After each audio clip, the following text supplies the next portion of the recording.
We've been instructed to stand 6 feet from each other and practice social distancing. But I say some of us have been practicing social distancing a little too long.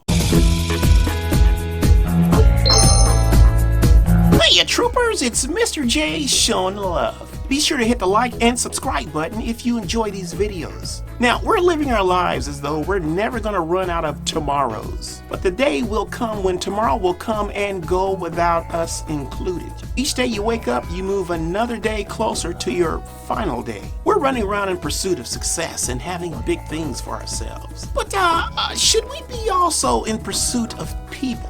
Flashback to Hebrews chapter 10, verses 24 and 25. Let us think of ways to motivate one another to acts of love and good works. And let us not neglect our meeting together, as some people do, but encourage one another, especially now that the day of his return is drawing near. When we tragically lose loved ones, we allow ourselves to take off from school, from work, and sometimes even fly across the country to show support for the family. And we give these formal expressions of praise now that they're gone. And I think to myself, why are we not able to pour all of those resources to those we love who are still living? Our schedules are busy and we don't have time to be bothered. With technology, we're able to do things instantly without even waiting. And yet we still don't have enough time in a day.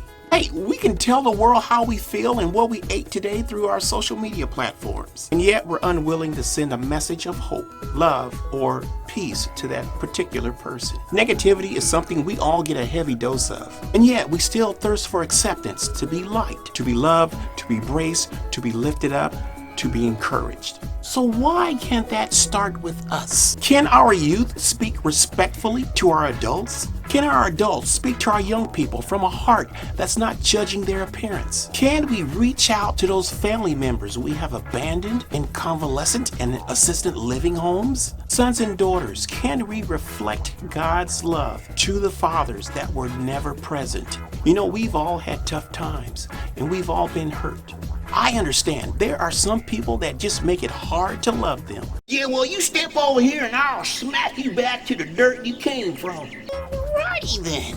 You may say to yourself, I'm not going to put up with that. But in spite of what they say and what you think, God has gifted you to touch their lives to be a little better. So I encourage you to encourage a little better. Send those text messages of hope. Write those letters with love. Stop by and give a shout out from the sidewalk. That person who is stubborn and hard to get along with, ask yourself, what would you say or do different now as I'm looking at them, knowing that tomorrow would be their last day?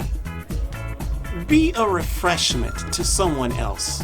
All right, walk with me for a second. When I lost my father, I ignored the call of certain individuals, but they showed up on my doorstep. 10 years later, I didn't want to be bothered as I was prepping to bury my son. But I am so grateful for those individual touches, and I still reflect upon their faces and their generosity even today. There are times during a storm, people don't know what they need. Now, to display Christ-like character, Jesus says, so now I am giving you a new commandment. Love each other just as I have loved you. You should love each other. So now is the time we should start touching people. If you neglect those near your heart, you may never receive another opportunity. This is a time for love, joy, peace, long-suffering, gentleness, goodness, and faith to show its face. Jesus intentionally reached out to those who were not well received by others. Even at his crucifixion, he had a thief on both sides. God gives us our abilities, gifts, and talents for the purpose of sharing with others. And he's not going to bless us if we're going to be negligent with what he's given us. God has given us each other at this place and time. Use what you have to embrace and encourage one another. And if you like what we're doing, be sure to hit the like and subscribe button. Hit the bell so that you can receive new notifications when I post another episode. And send a comment regarding this video. This episode was dedicated to the memory of my son, little Jay, who would have celebrated a birthday August the 24th. He would always do something special for a woman he didn't even know that was living by a freeway. He made it his mission with every opportunity he had to express his love towards her. I'm Mr. J, saying whatever you do, just keep showing the love.